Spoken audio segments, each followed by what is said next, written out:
Regresamos con más. Esto es Despierta con CDN. Son las 8:08 de la mañana. Qué bueno que sigan con nosotros. Durante esta semana, lamentablemente, hemos dado cuenta de por lo menos 2 incendios de gran envergadura. Uno registrado acá en la ciudad capital, en el Canal del Sol. Lamentablemente, 2 personas fallecieron y otras 2 resultaron con quemadas importantes en gran parte de su cuerpo.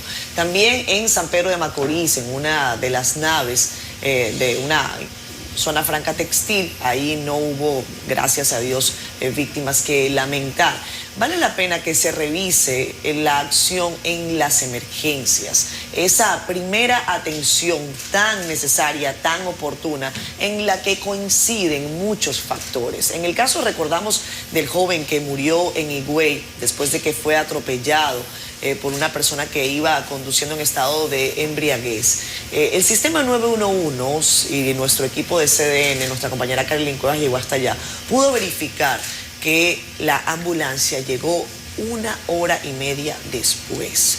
Ese joven, lamentablemente, que tenía una fractura de fémur, después de ser llevado a un hospital en donde no recibió las atenciones necesarias, fue llevado a una clínica privada. Allí también tuvo una situación vinculada al pago o depósito de un dinero que al parecer no apareció. Y entonces, lamentablemente, el joven murió. 16 años y se perdió esa vida. Ese es un caso. Pero son muchos los casos. Hoy tenemos con nosotros a la doctora Elsa Moreno Colón. Ella es coordinadora del Comité de Emergencia del Hospital Moscoso Puello. Y a Porfirio Cabral, emergenciólogo, bombero. Están ambos con nosotros para analizar qué es lo que está ocurriendo con el sistema de emergencias de la República Dominicana. Qué es lo que ha pasado. Creíamos que habíamos recorrido un camino. Estamos echando hacia atrás. Que sean ustedes los que tienen eso a mano, los que nos indiquen. ¿En dónde estamos? ¿En qué punto nos encontramos? Señor Porfirio, buenos días. Buenos días. Buenos días. Miren, es muy importante que en todo el contexto ubiquemos. Nosotros todavía no tenemos un sistema de emergencia en República Dominicana. Cuando decimos la palabra sistema, es algo que funcione sin que existan todos los inconvenientes que tenemos. ¿Qué fallas tenemos? Lo primero es que nuestra red de hospitales, las emergencias, no están ¿cómo le diría?, acostumbrado a recibir un personal en ambulancia. Recibir un personal, una víctima, porque eso es víctima, no es un paciente, en una ambulancia es diferente a recibir un paciente que lleva una consulta derivada o que vaya a recibir asistencia médica. Lo segundo es que nosotros no tenemos en el país un entrenamiento continuo para el personal que maneja que actúa en las ambulancias. El personal que maneja la ambulancia no puede ser tampoco un médico, no es recomendable a su médico, porque el médico le cuesta al Estado demasiado tiempo, es un especialista, tiene un tiempo para que asume el riesgo, porque el que anda en una ambulancia corriendo asume el riesgo de que se accidente, porque hablan mucho, pero nadie da la cifra de las personas que se lesionan en accidentes en la ambulancia. Claro. O sea, no hablamos de ese tema. Otra de las cosas que no tenemos es la distribución adecuada de esas ambulancias para que lleguen a tiempo. Y un fallo que ha tenido el 911, un fallo logístico, es que ellos dicen que van a llevar al paciente al hospital más cercano. Pero muchas veces no es el hospital más cercano, es al servicio más cercano que necesita esa víctima. Me explico. Si usted lleva a un paciente al Darío Contreras con un infarto agudo del miocardio, en ese hospital tal vez no le puedan dar la asistencia debida a esa víctima porque es un hospital de trauma, no es un hospital clínico, eso no tiene todo el equipamiento para eso. Entonces, esa distribución hay que hacerla, el servicio tiene que combinar con los hospitales. ¿Cuál es la cartera de servicios que tienen los hospitales para que la ambulancia llegue a ese sitio? Otro inconveniente que se tiene, y es claro, es que no puede haber velocidad en ambulancia cuando se está trasladando un paciente de un centro a otro centro de salud. Eso no es una emergencia, es un servicio derivado. O sea, ya usted llegó a un centro de salud, ese centro de salud, sea cual fuera, tiene que estabilizar ese paciente, claro, y luego transportarlo a la unidad que posiblemente resuelva el problema final. Eso no está bien coordinado porque el personal de la ambulancia, me ocurrió con una tía mía que murió de un infarto en la casa. No, ella estaba a una esquina de un centro médico privado pero ellos se dirigieron hacia el Mocoso Puello, que estaba lejísimo, porque tenían la orden de que tenían que llevarlo a un hospital. Digo yo, pero ella tiene un seguro médico, tiene todas sus cosas, ¿por qué no la llevaron a ese centro? No, que ellos tienen orden. Entonces, en el servicio de emergencia, las órdenes no son tan estrictas ni cuadradas, es según lo que se presente. Entonces, ese personal no lo entrenan para ese tipo de logística. O sea, yo no te puedo, al que está actuando en el momento, yo no le puedo marcar pautas encerradas porque van a ocurrir cosas que no estaban ni siquiera en el manual prevista. Entonces, ese tema de la formación del personal es clave para que nosotros podamos tener un sistema de emergencia. Quiero preguntarle, perdón, Nelson, sí. Adelante. No. Quiero preguntarle a la doctora Colón si en su experiencia, que es amplia a pesar de ser tan joven, como emergencióloga, especialista, ¿cuáles son las preparaciones que tiene que tener un médico o un paramédico? Si necesariamente una ambulancia tiene que tener un paramédico, ¿cuántas personas requiere una ambulancia? Y además, ¿qué debe tener una ambulancia por dentro para evitar que las personas que reciben una ambulancia lleguen peor, en una condición peor a un hospital que como la encontraron en el lugar tal vez del hecho o del accidente? Y si se le puede dar estabilización a un paciente en una ambulancia para tratar de mejorar la condición, sea crítica o no, mientras llega al centro médico. Bueno, realmente por la experiencia que tengo y lo que realmente debería de ser, existen ambulancias que se clasifican en distintas clases. Bueno, aquí en República Dominicana nosotros tenemos la ambulancia que es básica y la tipo que es avanzado. Realmente la avanzada tiene un equipo de 3 componentes, que es un médico, una enfermera y el chofer, que sería el componente que va a desplazar la unidad. Esa unidad que es avanzada debe de estar equipada con todo, llámese un DEA, llámese electrocardiógrafo, llámese glucómetro, oxígeno, todos los dispositivos respiratorios y el personal entrenado para manejar cualquier evento que ocurra en la vía o en algún domicilio. Y la básica es la ambulancia que va a tener un paramédico, un componente. Y esta ambulancia va a tener equipos que son básicos para dar asistencia básica, no avanzado como requiere la avanzada. En otros países están la tipo 1, tipo 2 y tipo 3 que prácticamente se resumirían en las que realmente están habilitadas aquí en nuestro país, obvio, en la República Dominicana. Y entiendo que nosotros, en la parte de lo que abordó el doctor Cabral, hay muchos escenarios que son un poquito difíciles en nuestro país, sobre todo en el Gran Santo Domingo, y yo entiendo que pudiera ser por la parte de lo que es la distribución, la preparación, y yo entiendo que se pudiera seguir eficientizando y preparando a nuestro personal y nuestra gente para poder brindar un servicio de calidad, porque realmente es hacia eso donde estamos orientados, a mejorar, para poder dar un servicio alineado, de calidad, porque somos prehospitalarios, somos intrahospitalarios y somos críticos, y yo entiendo que se pudiera seguir eficientizando ese recurso. Hemos estado en la semana con el tema, e incluso nos ha causado mucha preocupación. En los protocolos en las emergencias, un diputado de Santiago decía que están pasando una ley para agilizar los trámites, porque no es verdad que el operador de una máquina de rayos X te va a hacer una placa si no lleva un permiso del escalón anterior. Y ese escalón anterior necesita también una autorización de la ARS en el caso de un paciente. Entonces ahí hay como cosas que no caminan con una emergencia.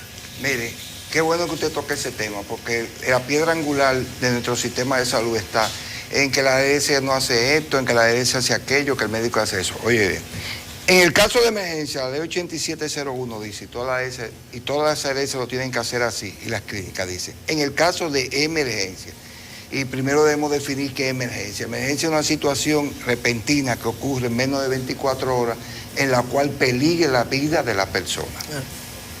Porque no podemos confundir consulta, urgencia y emergencia. Tienen su clasificación y su nombre, y en la ley están descritas. en la ley 8701 para la seguridad social, en la 4201 que es la ley de salud.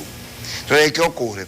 Cuando te habla el diputado, este es un país que no decimos, claro que el técnico que va a hacer un laboratorio tiene que recibir una indicación del médico para realizar lo que quiere el médico.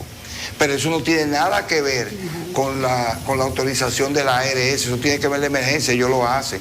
Porque en emergencia es el único sitio que el proceso administrativo se deja para después. Primero se atiende y después se averigua. Ahora, cuando usted va a una consulta, se averigua y después se le atiende. Y es algo que siempre lo viven ligando. En el caso de emergencia, la ley dice, y no la ley 8701 ni la 42, la Constitución dice que cualquier médico en el caso de emergencia atiende a una persona sin preguntarle raza, color, religión, dinero, nada. Y después que se estabilice o se resuelva lo que se vaya a resolver, entonces usted va a lo administrativo. Que puede ser que si hay un familiar que lleven a los simultáneos, que viene con el registro de la víctima, porque vuelvo y le digo, no es un paciente, es una víctima. Paciente cuando usted va a una consulta y se sienta tranquilo a esperar que el médico lo vea. Es un paciente, por eso la palabra lo dice. Pero en emergencia, usted tiene que actuar y después preguntar. No se puede estar preguntando, ni siquiera usted dice, ¿qué le pasó? Y usted ve que el tipo tiene una pedra en la cabeza. O sea, sí, obvio. Entonces, ese personal, por ejemplo, en el caso de la doctora, que está el día a día ahí, ese personal se entrena para recibir a gente y no tener un problema burocrático. Entonces, todo está establecido, existe una ley, no hay que hacer más nada. Lo que sí nosotros debemos hacer es cumplir lo que dice la ley, ambas partes, tanto las ARS como el prestador. Con el tema del depósito, las ARS cubren un 100% a la emergencia. O sea, ¿cuál es el tema del depósito en la emergencia? Si te dice que la ARS tiene que cumplir un 100%. Ahora, existe un catálogo de prestación que te dice cuáles son los diagnósticos que son de emergencia. Y entonces ahí viene que es un proceso de la seguridad social. Entonces, yo les sugiero a los legisladores que lean la ley, porque yo les voy a hacer un tema. Nuestra ley de seguridad social, nadie la lee. Ni siquiera el mismo personal afectado de salud la ley. Y si ustedes hacen una encuesta y reto, por ejemplo, los medios informativos, hagan una encuesta y preguntan ¿quién ha leído la ley? Nadie la lee. Entonces todo el mundo opina de la ley sin leerla. No entiendo. Y se resuelve todo si se cumple lo que dice la ley. Esa ley de República Dominicana, la ley 8701, es la última ley del siglo XX y la primera del siglo XXI. Y nuestra ley de seguridad social se hizo tratando de corregir los errores de la copia de otros países que tuvieron primera seguridad social. Se copió la ley de Colombia, una parte de Chile y de Argentina. Se hizo una recopilación y se creó la ley de República Dominicana. Entonces, ¿qué ha pasado? La ley se promulgó en el 2003 y nosotros ni siquiera hemos desarrollado un 20% de la ley. Lo primero que dice la ley es que debe haber un sistema de atención primaria y no existe atención primaria. Doctora Moreno, a mí me gustaría que tratáramos de entender en el momento en el que estamos. Decía el doctor Cabral que no hay un sistema de emergencias. Y bueno, dicho por especialistas en la materia, a uno no le queda de otra, sino bueno, prepararse uno con lo que puede, armar su carro, tener todo lo que uno pueda para atenderse casi que uno mismo, o atender cualquier emergencia, hacer cursos todo el que pueda. ¿Cuál es el momento en el que estamos viviendo en el manejo de emergencias en República Dominicana? El doctor Cabral establecía varias cosas, que los hospitales no están acostumbrados a recibir a víctimas en ambulancias, que no hay el manejo ni la preparación necesaria para todas las ambulancias. Recientemente el presidente Abinader decía en una reunión con periodistas que habían solicitado más de 400 ambulancias y que nada más habían llegado 7 al país. Una cifra que es muy desalentadora y que definitivamente muestra lo que tenemos. ¿En qué punto cree usted que estamos? Bueno, mira, realmente es una pregunta bastante que está orientada al nivel central. Sí. De verdad que sí.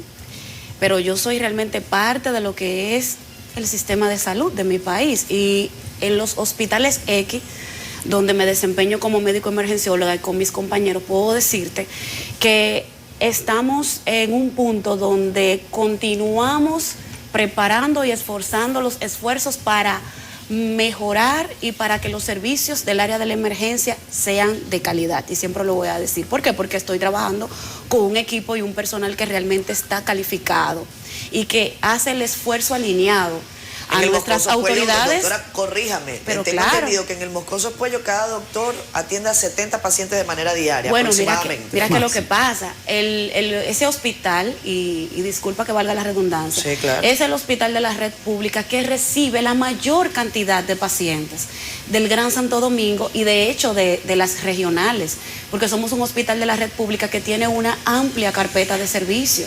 De verdad que sí. Entonces, imagínense, la sala de la emergencia que está abierta a las 24/7, donde tiene un componente bastante amplio, un departamento de medicina de emergencia, y ahora tenemos la residencia de emergenciología, que también trabaja de la mano con las demás escuelas y residentes que están ahí en ese hospital. Nosotros diariamente recibimos un aproximado de 50 a 80 unidades del 911 por día en la sala de emergencia, y vemos 400 a 500 pacientes por día en la sala de emergencia, porque es que es un hospital para todos, un hospital para el pueblo. Cuando llegan esos pacientes, ¿en qué condición llegan? ¿En qué? Claro, habrán casos muy específicos, pero según su perspectiva de manejo de emergencia, ¿se está haciendo una correcta labor para el para atender de manera primaria a ese paciente que se recoge, tal y como dice el doctor, en calidad de víctima y que se lleva a la sala? ¿Cuál es el panorama que usted observa? Bueno, realmente lo estamos haciendo. Realmente el hospital es paradigmático, la zona también es dura, pero ciertamente lo estamos haciendo. Y donde pudiera ocurrir alguna debilidad, reforzamos la misma, porque realmente nosotros estamos ahí para armar los planes de contingencia, y las víctimas o los usuarios van a llegar en cualquier momento y llegan con patologías que son usuales y que son inusuales. Pero le hago la pregunta más directa, porque la interrogante que se nos ha abierto por el tema de los incendios, porque se dice que el sistema 911 está empezando a fallar. Sí, evidentemente usted no va a hacer una radiografía del sistema 911 en general, porque usted trabaja ahí en el hospital. Exacto. Pero la pregunta es si usted cree que el sistema 911 está atendiendo oportunamente a las víctimas, o si nada más es un traslado de pacientes. Bueno, ahí en verdad yo entiendo que está trabajando de una manera oportuna, pero a veces como que pudiera ser que la cantidad sobrepasa y pudiera entonces salir la parte de la debilidad, que es lo que yo entiendo que pudiera pasar, porque ciertamente, te digo la verdad, se prepara, se hace capacitaciones, pero yo entiendo que seguimos creciendo a nivel de la población y necesitamos... Falta gente. Más gente. La emergencia... Pero lo hacen. La emergencia de Moscoso Puello, ¿qué usted cree que hace falta y que hay que mejorar? Bueno, nosotros vivimos diariamente en planes de mejora, porque es que estamos en un lugar muy vulnerable. De verdad que sí. Nosotros estamos en una zona pero muy poblada, donde están la mayoría de los sectores pobres de nuestro Gran Santo Domingo, y aparte de eso, tenemos hospitales que todavía continúan en construcción, y nosotros solos, como Hospital General, seguimos respondiendo a toda esa población. Y pudieran surgir, no te digo que no, pudieran surgir ciertas debilidades y fallos, pero entonces tú te preparas y recapitulas, porque para eso nosotros realmente estamos. Y realmente hemos tenido un apoyo, cierto, del nivel central. Una cosa que le voy a decir respecto a eso. La condición por la cual ellos están sobresaturados son dos. Primero, el hospital que más cercano, el hospital Luis Aybar Morgan, que se convirtió en una plaza muy grande, pero que se abrió solamente para el tema de COVID. Ellos están recibiendo, y fue lo que le expliqué, ellos están recibiendo una cantidad desproporcional de pacientes por la zona hacia un hospital cuando deberían ser dos. Es uno todavía, porque todavía la gente no tiene la cultura de volver al Morgan. Lo segundo es que es un hospital general. Cuando el hospital es general es diferente con un hospital específico. Por ejemplo, la Diego Contreras, yo le dije ahorita, que es un hospital de trauma. Traumatológico. Totalmente. Traumatológico. La maternidad es para embarazadas, pero el hospital de ellos tiene todos los servicios, incluyendo el servicio de neurología, que es el caso. Y tienen todo, rehabilitación, psiquiatría, o sea, es un hospital general. Evidentemente, al ser un hospital general, ya su estructura no soporta el volumen de pacientes, porque ellos tienen estructura. Y cuando yo le digo a veces de los hospitales, tienen el caso de que, si ustedes notan, ni siquiera están diseñados para que la ambulancia tenga una fácil accesibilidad al hospital. Yo le estoy hablando de la geografía. O sea, en un área de emergencia tiene que ser que la ambulancia entre y no tenga que dar reversa para desalinearlo, para que puedan llegar muchas ambulancias simultáneas. Sin embargo, esos hospitales, su diseño fue de los años 60, en una época que no se pensaba que no habían ambulancias, y no están diseñados para que la ambulancia tenga un fácil acceso. O sea, llegar al Mocoso Puello, a la emergencia, es un lío. La trayectoria, si usted lo ve, eso estoy hablando del aspecto geográfico. Ellos como médicos hacen el trabajo excelente, pero vamos a ver que no solamente la emergencia es un problema de un sistema del hospital en sí, está la recogida de las víctimas en los lugares, que solo se encargan los bomberos, porque el 911 a veces le dan solamente un enfoque clínico y no le dan un enfoque de seguridad y de rescate, porque fue que ustedes tienen que dividir los eventos en 3 etapas, y para eso existe algo que se llama triaje, que es la clasificación de las víctimas según que el personal tiene que estar entrenado, que hasta ahora quienes se encargan de eso, los que llegan primero, son los bomberos. Entonces los bomberos no tienen la cantidad de ambulancias que necesitan. Entonces es una coordinación entre el equipo de bomberos, que es lo primero que llega. Porque los bomberos están diseñados geográficamente para llegar a los sitios. Claro. Las ambulancias no. Las ambulancias están equidistantes. Inclusive en una época se utilizaba que las ambulancias estuvieran en los cuarteles de bomberos y salieran de ahí. Pero ellos parece que las retiraron, las centralizaron. Pero que salieran de ahí para que pudieran llegar a tiempo. Que es un fallo logístico del sistema 911 para la realización del sistema de salud. Cuando usted habla de la capacidad para llegar a los lugares, del estado del triaje, la atención en triaje que deben dar los bomberos, la ambulancia, y nosotros tenemos aquí en contraparte las denuncias de los casos, el niño de Higüey, donde la ambulancia llegó 1 hora y media después y el niño estaba tirado en el pavimento durante todo ese tiempo. La situación en San Pedro de Macorís, la situación en el Canal del Sol, y esos son solamente las de esta semana. Hay muchas otras que andan ahí aumentando la estadística. Yo me pregunto si tenemos el número de cuántas ambulancias necesitamos y si no sabíamos o sabíamos que no teníamos la cantidad adecuada para atender las demandas, ¿por qué extendimos el 911 sin estar todavía preparados? Yo, más que ambulancia, yo siempre le voy a hablar de recursos humanos. Yo quisiera hablar de los choferes y de los paramédicos. Un chofer de la ambulancia tiene que tener un entrenamiento especial, porque anda en una velocidad. Por ejemplo, en Francia, el SAMU, que es el mejor sistema de emergencia que existe en el mundo, las ambulancias no van a más de 50 kilómetros por hora. Porque ellos tienen un personal dentro que ya le va dando asistencia al paciente en la ambulancia. No espera llegar al hospital para que se le dé la asistencia. La queja viene y la gente muere, porque si el primero que tiene el contacto con la víctima no hace lo mínimo que hay que hacer, cuando él llega al hospital, ya la doctora y su equipo, es poco lo que pueden hacerle resultados, porque ya el paciente se le ha deteriorado. Si usted perdió mucha sangre en el camino y no llegó canalizado con algo, a ellos se le hace difícil hasta canalizarlo, porque no van a encontrar la vena porque la persona se chocó. Claro. Entonces, ese tiempo que estoy hablando, que se llama la hora dorada, es vital para que usted sobreviva o no. Si usted no recibe en la primera hora la asistencia adecuada, usted está condenado a que se va a morir, aunque llegue al mejor hospital del mundo. Entonces es no cargarle el problema solamente al personal de salud. No es ellos están preparados y dicen, pero el paciente le llega a veces en un deterioro tan grande que lo que ellos hacen, que lo hacen bien, ya no va a dar un resultado positivo. Porque estamos hablando que para el sistema respiratorio, 4 minutos sin usted respirar bien, determinan que usted se muera. Aunque usted llegue con la... 4 minutos de mala respiración. Sin ventilación adecuada. Okay. 4 minutos. En 4 minutos el paciente se deteriora, que usted no puede salvar. Pero Moreno, siempre se ha dicho, esperar a la ambulancia, esperar al paramédico, no mueva a la víctima, en este caso. Llegan a la emergencia del Mocoso Puello muchas víctimas o pacientes llevados por particulares. Sí, realmente allá nosotros recibimos pacientes por 3 medios. Uno es el 911, obviamente. El segundo medio es por sus propios medios, personas en vehículo, motor y demás. Y pacientes que son trasladados desde otros hospitales, ya con traslado coordinado. Pero casi el 25% llega por sus propios medios. Es un poquito difícil, pero realmente es así. Tengo una pregunta para ambos y es que no hemos tocado el tema de los quemados.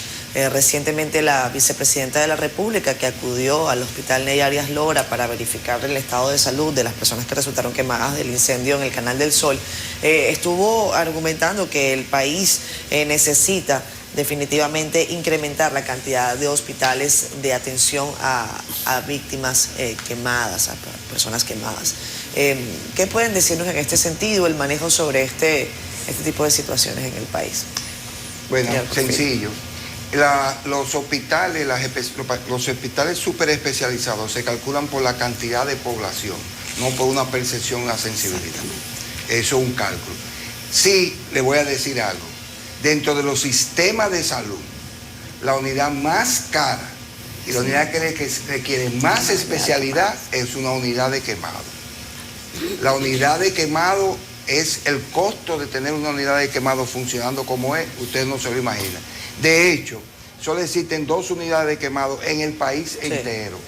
¿Por qué? Porque también el personal que trabaja ahí es un personal que requiere un alto entrenamiento y es una logística pesada. O sea, no es fácil, vamos a abrir unidades quemadas. Por eso ella habla, para ser justo, ella habla también de personal, ella habla de recursos humanos y habla de infraestructura. Entonces, el recurso humano está instaurado. Nosotros tenemos un gran problema, que a veces como cuando hablan no le dicen.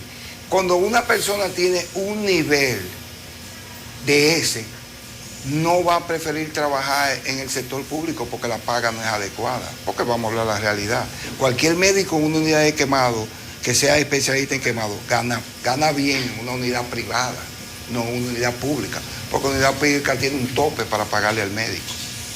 Que yo siempre lo he dicho, que uno de los errores que tenemos es la manera de contratación del personal de salud.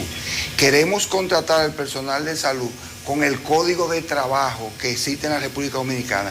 El código de trabajo está hecho para obreros, no para personal de salud. El personal de salud tiene otra característica que no la tiene un empleado común de una oficina. Sin embargo, lo quieren medir igual. Entonces, eso trae como trastorno de que, ok, hacemos las unidades, pero ¿quién va a trabajar ahí? Y cuando le diga a un médico, no, lo que te vamos a dar es 60,000 pesos, 90,000 pesos, el tipo dice, pero 90,000 o 60,000 pesos me gano con un paciente en el sector privado. Entonces, ese tema hay que evaluarlo así, porque a veces no acabamos de solucionar, no, y actuamos por impulso. Ya le dije, los hospitales especializados se calcula la población, es una regla matemática. Tenemos tanta población esto, necesitamos tanto hospital de esto, o tantas, decimos camas. De hecho, la cama de la maternidad, el costo diario está en 21,000 pesos, pero una cama de un quemado diario, el costo diario, está en 80,000 pesos, para darle una relación de lo que es. O sea, el día cama se calculan por la especialidad del hospital. Muy bien. Pues tenemos que irnos a la pausa comercial. Queremos agradecerles a ambos que nos hayan acompañado durante la mañana de hoy. Creo que todavía tendremos que hablar mucho sobre este tema. Es poco lo que podemos hacer desde una entrevista de 20, 25 minutos para aportar al debate, pero el interés es que ustedes puedan estar en contacto con nosotros y a la hora de que cualquier cosa los necesitemos vamos a estar consultándolos de nuevo. Gracias por estar acá.